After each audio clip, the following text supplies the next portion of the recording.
धर्म के नाम पर मान्यताओं का, भावनाओं का ध्वज उस समुदाय का अलग अलग हो सकता है, लेकिन राष्ट्र का ध्वज तो एक ही रहेगा।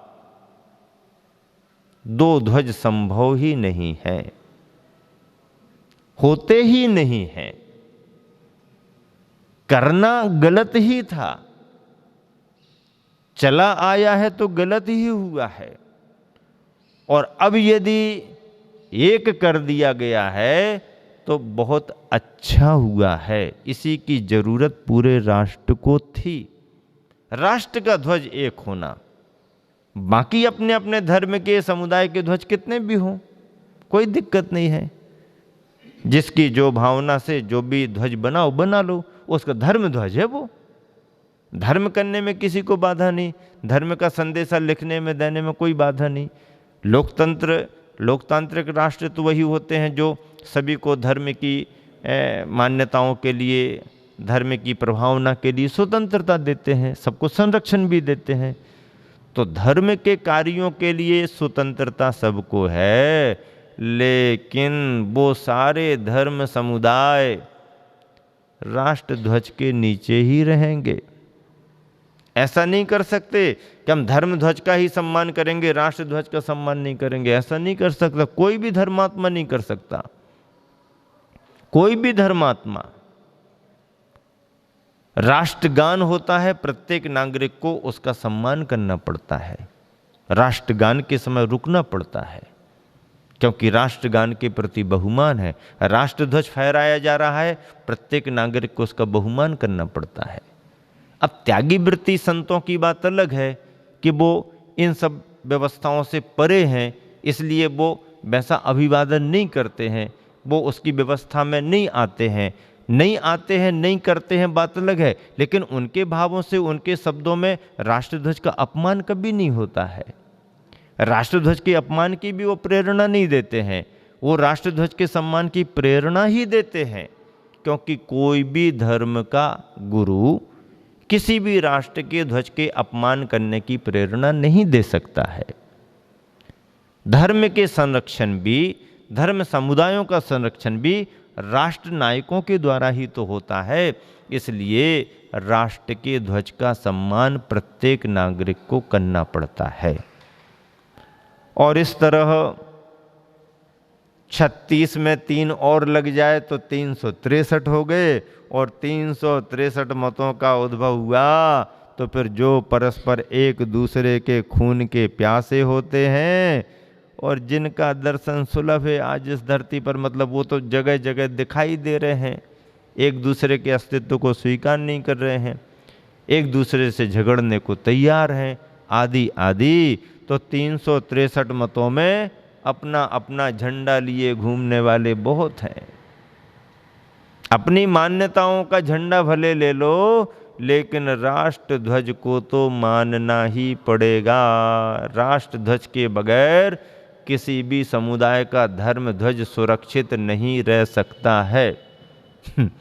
अपने समुदाय के धर्म ध्वज को सुरक्षित करना है तो उस राष्ट्र के राष्ट्र ध्वज को सम्मान देना ही पड़ेगा। ये राष्ट्रीयता है, ये प्रत्येक नागरिक का राष्ट्र धर्म माना गया है। तो इस तरह से गुरुवर 63 की बात में संबंध और सौहार्द दर्शा रहे हैं। 36 में विलोम रूप से बात कर रहे हैं, प्रकृति विरुद्धता की है, कलह की है।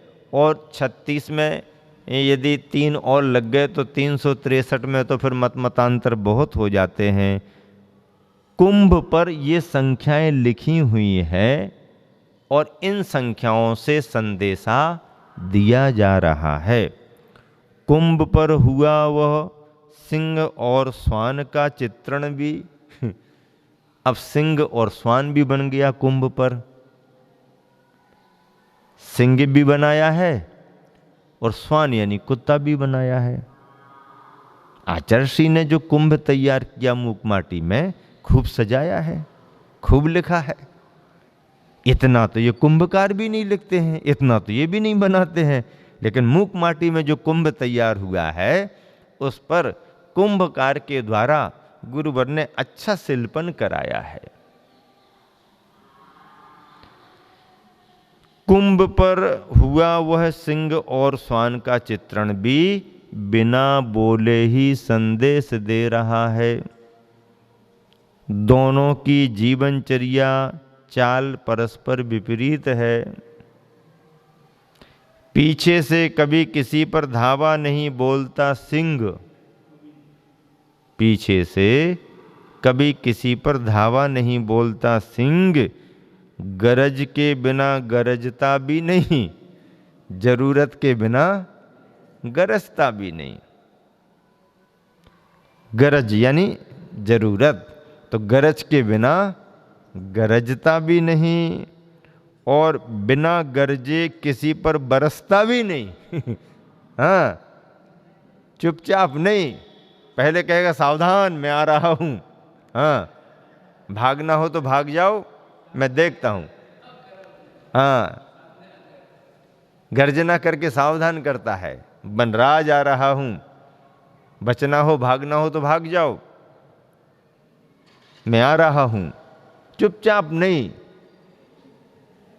हाँ, गरज के बिना गरजता भी नहीं और बिना गरजे किसी पर बरसता भी नहीं। यानी मायाचार से दूर रहता है सिंह।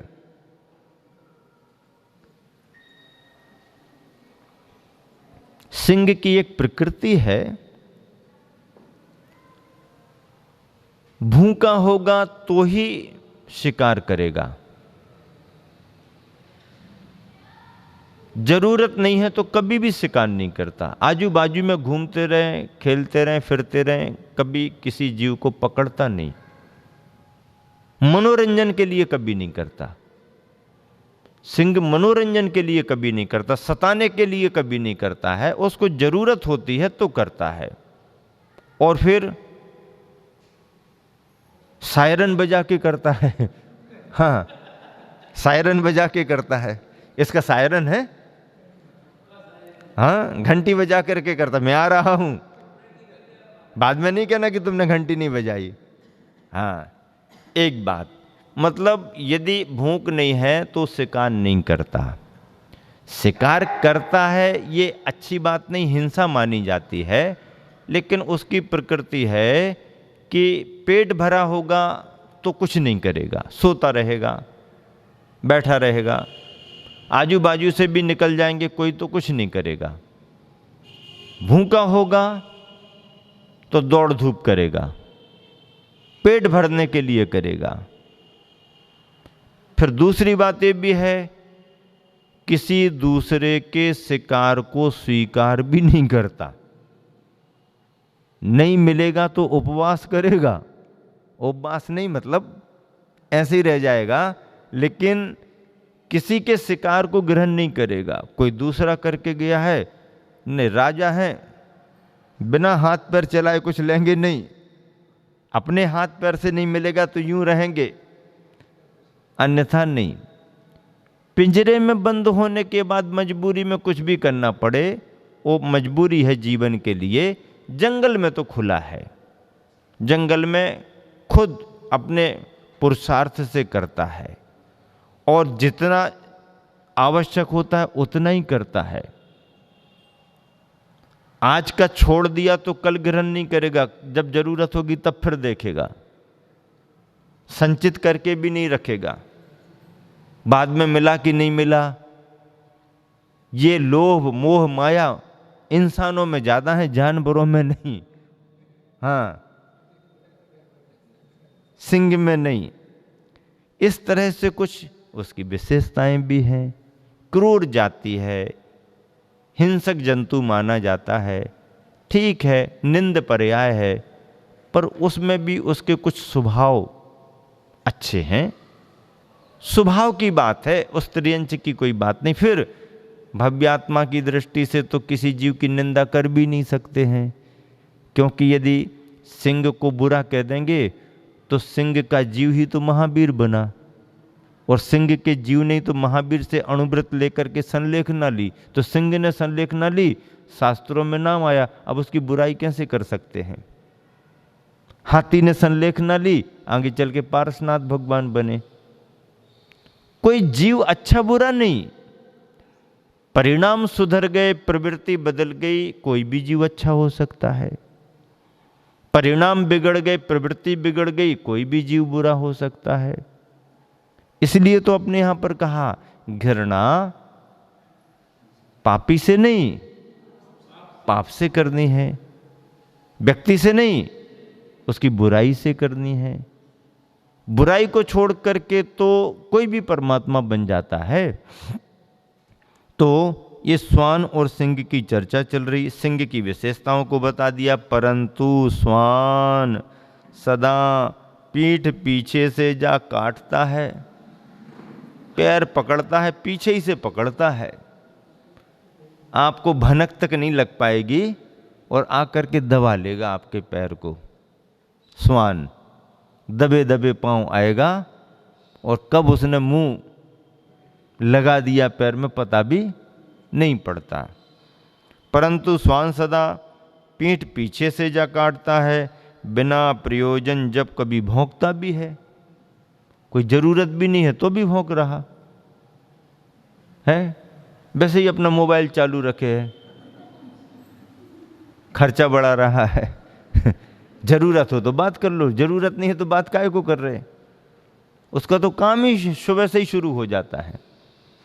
बिना प्रयोजन जब कभी भोंकता भी है, जीवन सामग्री हेतु दीनता की उपासना, जीवन सामग्री हेतु दीनता की उपासना कभी नहीं करता सिंह, जबकि स्वामी के पीछे पीछे पूंछ हिलाता श्वान फिरता है एक रोटी के लिए। पीछे पीछे पूंछ हिलाता श्वान फिरता है एक रोटी के लिए। सिंह के गले में पट्टा बंध नहीं सकता, सिंह के गले में पट्टा बंध नहीं सकता, किसी कारणवश बंधन को प्राप्त हुआ सिंह पिंजड़े में भी बिना पट्टा ही घूमता रहता है। किसी कारण से सिंह को बंद कर भी दिया जाए पिंजरे में, तो पिंजरे में भी बिना पट्टा के ही घूमता है, पट्टा में बंध नहीं सकता। उस समय उसकी पूंछ ऊपर उठी तनी रहती है, पिंजरे में भी रहेगा तो पूंछ उसकी उठी तनी रहती है। अपनी स्वतंत्रता स्वाभिमान को कभी किसी भांति आंच आने नहीं देता वह। और श्वान स्वतंत्रता का मूल्य नहीं समझता, पराधीनता दीनता वह श्वान को चुभती नहीं कभी। श्वान के गले में जंजीर भी आभरण का रूप धारण करती है। जंजीर से बांध दिया तो भी इतना खुश होता है कि जैसे उसको सोने की चैन पहना दी हो, खुश हो जाता है। एक और विशेष बात है कि श्वान को पत्थर मारने से पत्थर को ही पकड़कर काटता है। श्वान को पत्थर मारने से पत्थर को ही पकड़कर काटता है, मारक को नहीं, मारने वाले को नहीं। परंतु सिंह विवेक से काम लेता है, सिंह विवेक से काम लेता है। सही कारण की ओर ही सदा दृष्टि जाती है सिंह की, सही कारण की ओर ही सदा दृष्टि जाती है सिंह की। मारक के ऊपर मार करता है वह, जिसने फेंक करके मारा है मारने वाले की तरफ देखता है। आप लाठी कुत्ते को लगाओगे, कुत्ता लाठी को पकड़ता है, लाठी को काटता है। जो लाठी को मार रहा उसकी तरफ उसका ध्यान नहीं जाएगा, वो लाठी को पकड़ता है कुत्ता। और सिंह को यदि कंकर फेंक करके मारा, कंकर फेंक करके मारा का मतलब आमने सामने नहीं कि ग्राउंड में वो भी खड़ा है तुम भी खड़े हो,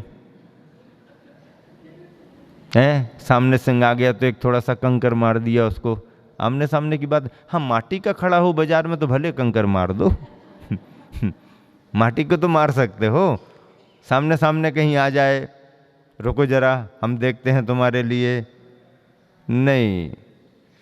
कहीं कोई दूर हो, आप सुरक्षित स्थान पर हो, वो पिंजरे के अंदर हो, आप पिंजरे के पास से निकल रहे हो, एक छोटा कंकर उठा के मार दिया तुमने,